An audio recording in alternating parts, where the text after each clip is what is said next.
سميع عليم. والمطلقات يتربصن بأنفسهن 3 قروء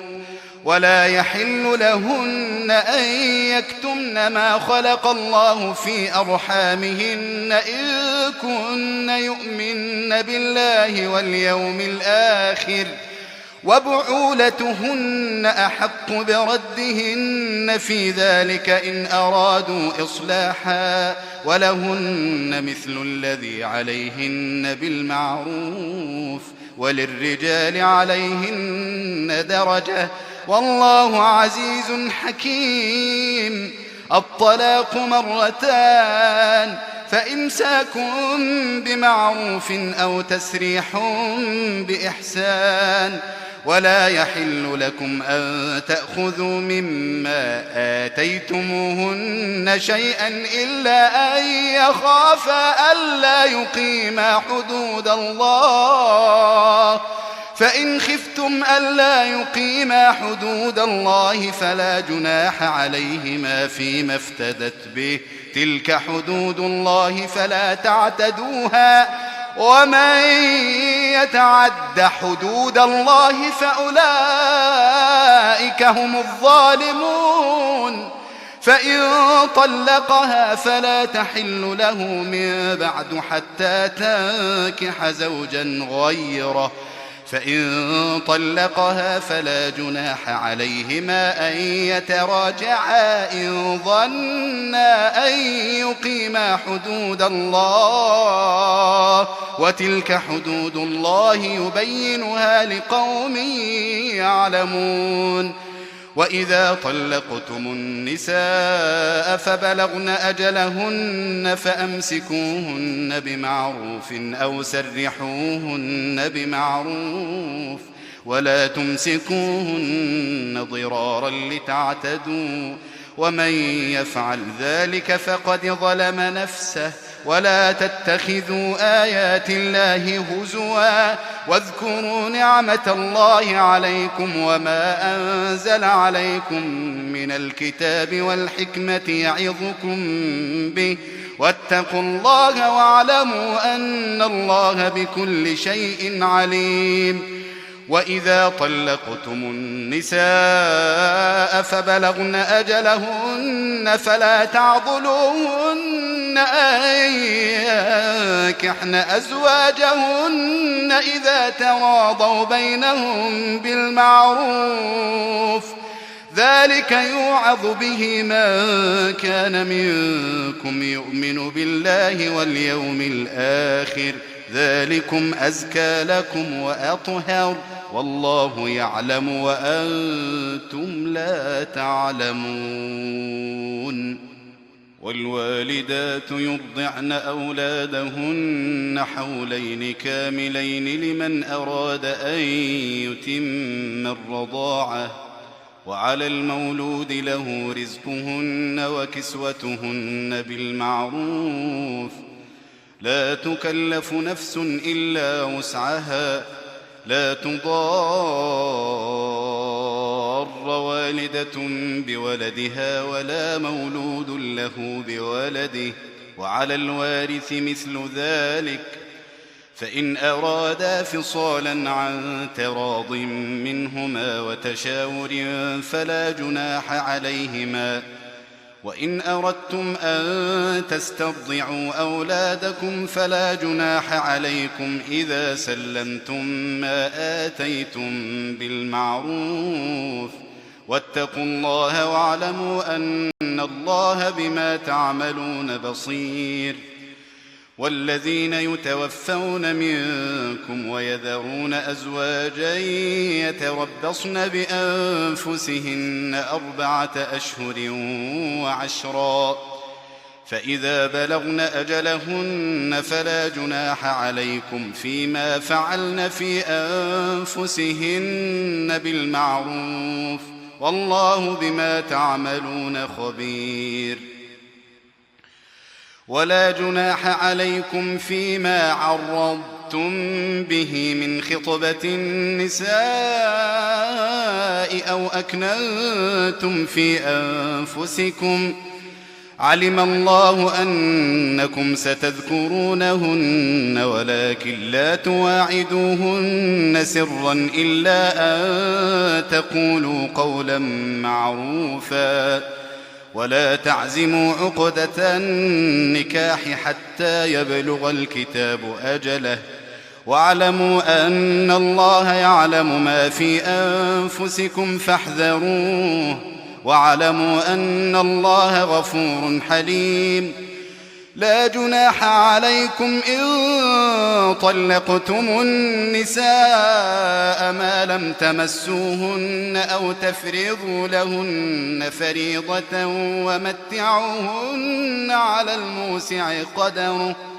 ومتعوهن على الموسع قدره وعلى المقتر قدره متاعا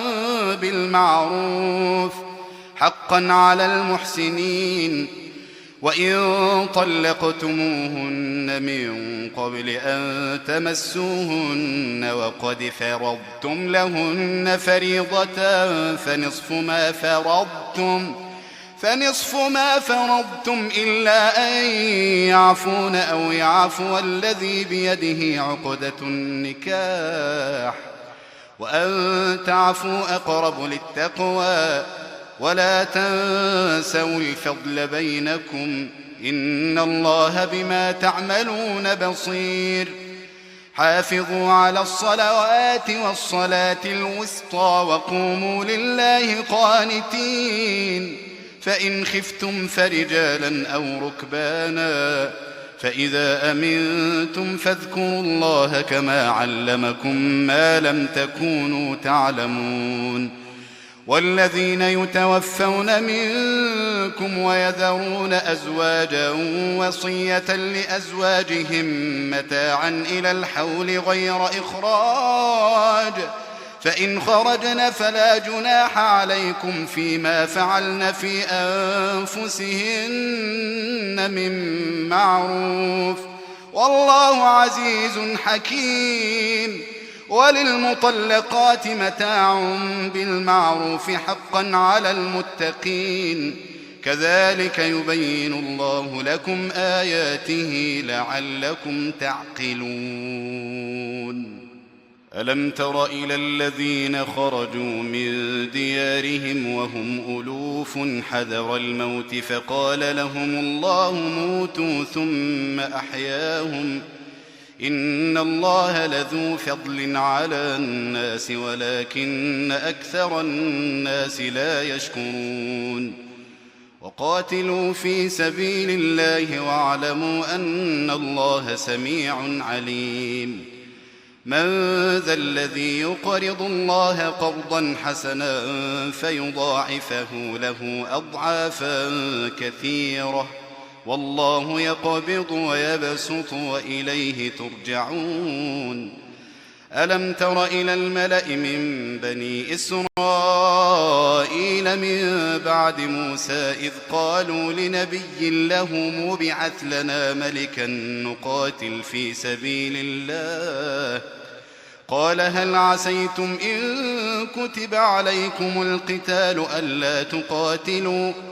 قالوا وما لنا ألا نقاتل في سبيل الله وقد أخرجنا من ديارنا وأبنائنا فلما كتب عليهم القتال تولوا إلا قليلا منهم والله عليم بالظالمين وقال لهم نبيهم إن الله قد بعث لكم طالوت ملكا قالوا أنى يكون له الملك علينا ونحن أحق بالملك منه ولم يؤت سعة من المال قال إن الله اصطفاه عليكم وزاده بسطة في العلم والجسم والله يؤتي ملكه من يشاء والله واسع عليم وقال لهم نبيهم إن آية ملكه أن يأتيكم التابوت فيه سكينة من ربكم وبقية مما ترك آل موسى وآل هارون تحمله الملائكة إن في ذلك لآية لكم إن كنتم مؤمنين. فلما فصل طالوت بالجنود قال إن الله مبتليكم بنهر فمن شرب منه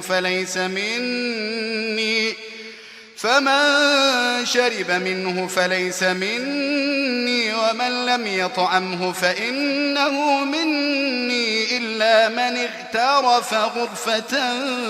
بيده فشربوا منه إلا قليلا منهم. فلما جاوزه هو والذين آمنوا معه قالوا لا طاقة لنا اليوم بجالوت وجنوده. قال الذين يظنون أنهم ملاقو الله كم من فئة قليلة غلبت فئة كثيرة بإذن الله والله مع الصابرين. ولما برزوا لجالوت وجنوده قالوا ربنا أفرغ علينا صبرا وثبت أقدامنا وانصرنا على القوم الكافرين. فهزموهم بإذن الله وقتل داود جالوت وآتاه الله الملك والحكمة وعلمه مما يشاء ولولا دفع الله الناس بعضهم ببعض لفسدت الأرض ولكن الله ذو فضل على العالمين. تلك آيات الله نتلوها عليك بالحق وإنك لمن المرسلين. تلك الرسل فضلنا بعضهم على بعض منهم من كلم الله ورفع بعضهم درجات وآتينا عيسى ابن مريم البينات وأيدناه بروح القدس ولو شاء الله ما اقتتل الذين من بعدهم من بعد ما جاءتهم البينات ولكن اختلفوا فمنهم من آمن ومنهم من كفر ولو شاء الله ما اقتتلوا ولكن الله يفعل ما يريد. يا أيها الذين آمنوا أنفقوا مما رزقناكم من قبل أن يأتي يوم لا بيع فيه ولا خلة ولا شفاعة والكافرون هم الظالمون. الله لا إله إلا هو الحي القيوم لا تأخذه سنة ولا نوم له ما في السماوات وما في الأرض من ذا الذي يشفع عنده إلا بإذنه يعلم ما بين أيديهم وما خلفهم ولا يحيطون بشيء من علمه إلا بما شاء وسع كرسيه السماوات والأرض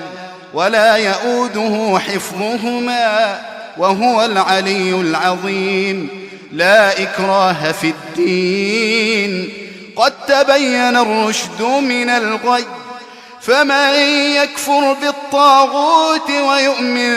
بالله فقد استمسك بالعروة الوثقى لا انفصام لها والله سميع عليم. الله ولي الذين آمنوا يخرجهم من الظلمات إلى النور والذين كفروا أولياؤهم الطاغوت يخرجونهم من النور إلى الظلمات أولئك أصحاب النار هم فيها خالدون. ألم تر إلى الذي حاج حج إبراهيم في ربه أن آتاه الله الملك إذ قال إبراهيم ربي الذي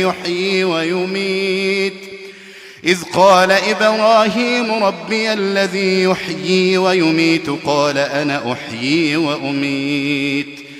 قال إبراهيم فإن الله يأتي بالشمس من المشرق فأت بها من المغرب فبهت الذي كفر والله لا يهدي القوم الظالمين. أو كالذي مر على قرية وهي خاوية على عروشها قال أنى يحيي هذه الله بعد موتها فأماته الله 100 عام ثم بعثه قال كم لبثت؟ قال لبثت يوما أو بعض يوم قال بل لبثت 100 عام فانظر إلى طعامك وشرابك لم يتسنه وانظر إلى حمارك ولنجعلك آية للناس وانظر إلى العظام كيف ننشزها ثم نكسوها لحما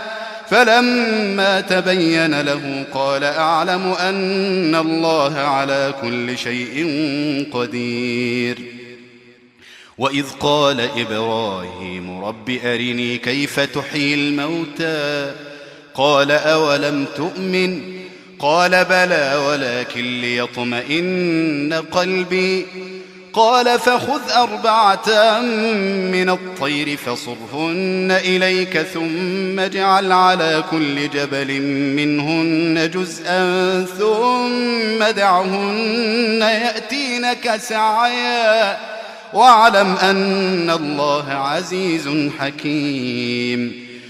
مثل الذين ينفقون أموالهم في سبيل الله كمثل حبة أنبتت 7 سنابل في كل سنبلة 100 حبة والله يضاعف لمن يشاء والله واسع عليم.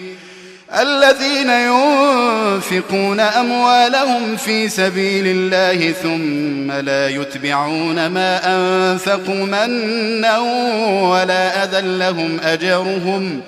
لهم أجرهم عند ربهم ولا خوف عليهم ولا هم يحزنون. قول معروف ومغفرة خير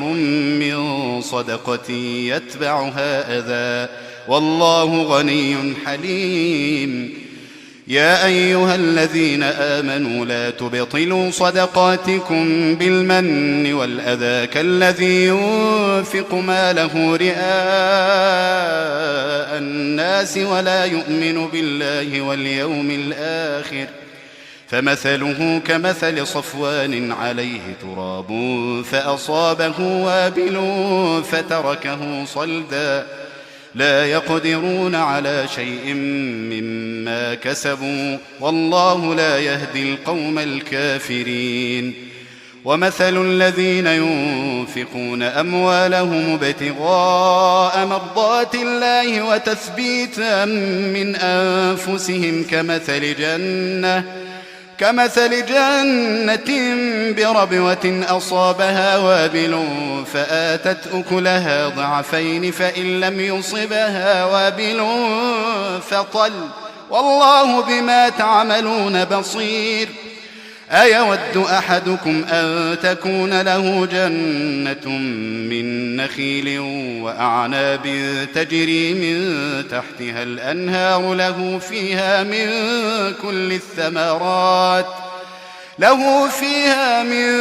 كل الثمرات وأصابه الكبر وله ذرية ضعفاء فأصابها إعصار فيه نار فاحترقت كذلك يبين الله لكم الآيات لعلكم تتفكرون. يا أيها الذين آمنوا أنفقوا من طيبات ما كسبتم ومما أخرجنا لكم من الأرض ولا تيمموا الخبيث منه تنفقون ولستم بآخذيه إلا أن تغمضوا فيه واعلموا أن الله غني حميد. الشيطان يعدكم الفقر ويأمركم بالفحشاء والله يعدكم مغفرة منه وفضلا والله واسع عليم. يؤتي الحكمة من يشاء ومن يؤت الحكمة فقد أوتي خيرا كثيرا وما يذكر إلا أولو الألباب. وما أنفقتم من نفقة أو نذرتم من نذر فإن الله يعلمه وما للظالمين من أنصار. إن تبدوا الصدقات فنعما هي وإن تخفوها وتؤتوها الفقراء فهو خير لكم ويكفر عنكم من سيئاتكم والله بما تعملون خبير. ليس عليك هداهم ولكن الله يهدي من يشاء وما تنفقوا من خير فلأنفسكم وما تنفقون إلا ابتغاء وجه الله وما تنفقوا من خير يوفى إليكم وأنتم لا تظلمون. للفقراء الذين أحصروا في سبيل الله لا يستطيعون ضربا في الأرض يحسبهم الجاهل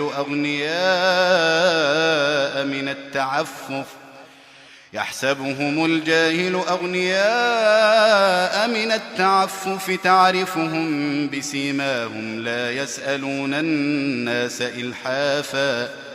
وما تنفقوا من خير فإن الله به عليم. الذين ينفقون أموالهم بالليل والنهار سرا وعلانية فلهم أجرهم عند ربهم ولا خوف عليهم ولا هم يحزنون. الذين يأكلون الربا لا يقومون إلا كما يقوم الذي يتخبطه الشيطان من المس ذلك بأنهم قالوا إنما البيع مثل الربا وأحل الله البيع وحرم الربا. فمن جاءه موعظة من ربه فانتهى فله ما سلف وأمره إلى الله ومن عاد فأولئك أصحاب النار هم فيها خالدون. يمحق الله الربا ويربي الصدقات والله لا يحب كل كفار أثيم. إن الذين آمنوا وعملوا الصالحات وأقاموا الصلاة وآتوا الزكاة لهم أجرهم عند ربهم ولا خوف عليهم ولا هم يحزنون. يا أيها الذين آمنوا اتقوا الله وذروا ما بقي من الربا إن كنتم مؤمنين فإن لم تفعلوا فأذنوا بحرب من الله ورسوله وإن تبتم فلكم رؤوس أموالكم لا تظلمون ولا تظلمون. وإن كان ذو عسرة فناظرة إلى ميسرة وأن تصدقوا خير لكم إن كنتم تعلمون. واتقوا يوما ترجعون فيه إلى الله ثم توفى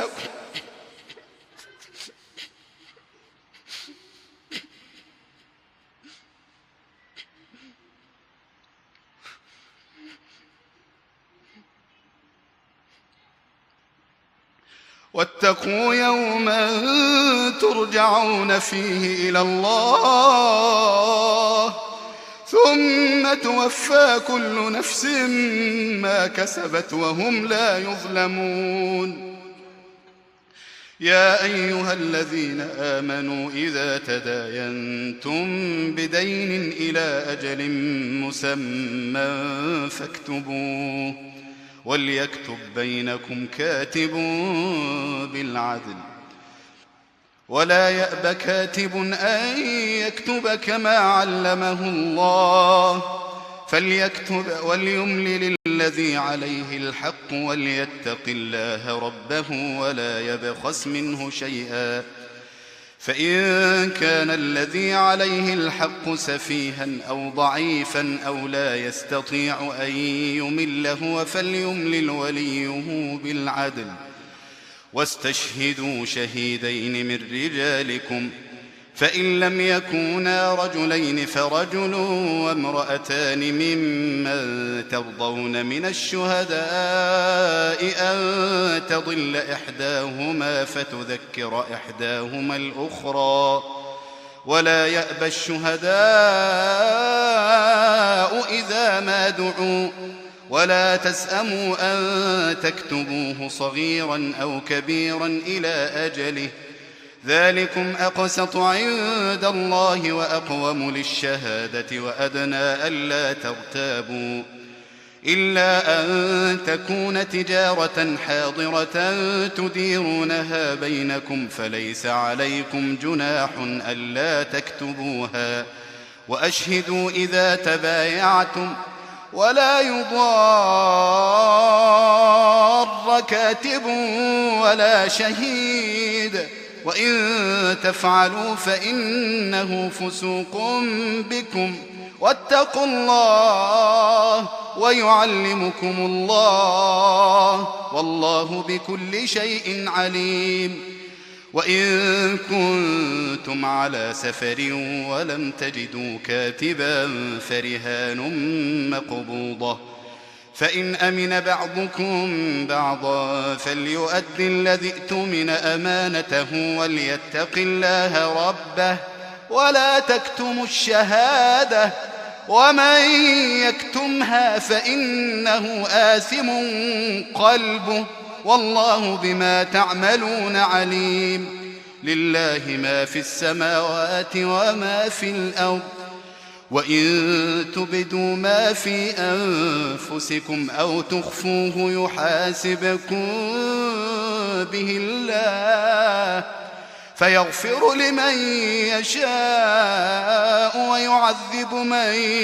يشاء والله على كل شيء قدير. آمن الرسول بما أنزل إليه من ربه والمؤمنون كل آمن بالله وملائكته وكتبه ورسله لا نفرق بين أحد من رسله وقالوا سمعنا وأطعنا غفرانك ربنا وإليك المصير. لا يكلف الله نفسا إلا وسعها لها ما كسبت وعليها ما اكتسبت ربنا لا تؤاخذنا إن نسينا أو أخطأنا ربنا ولا تحمل علينا إصرا كما حملته على الذين من قبلنا ربنا ولا تحملنا ما لا طاقة لنا به واعف عنا واغفر لنا وارحمنا أنت مولانا فانصرنا على القوم الكافرين.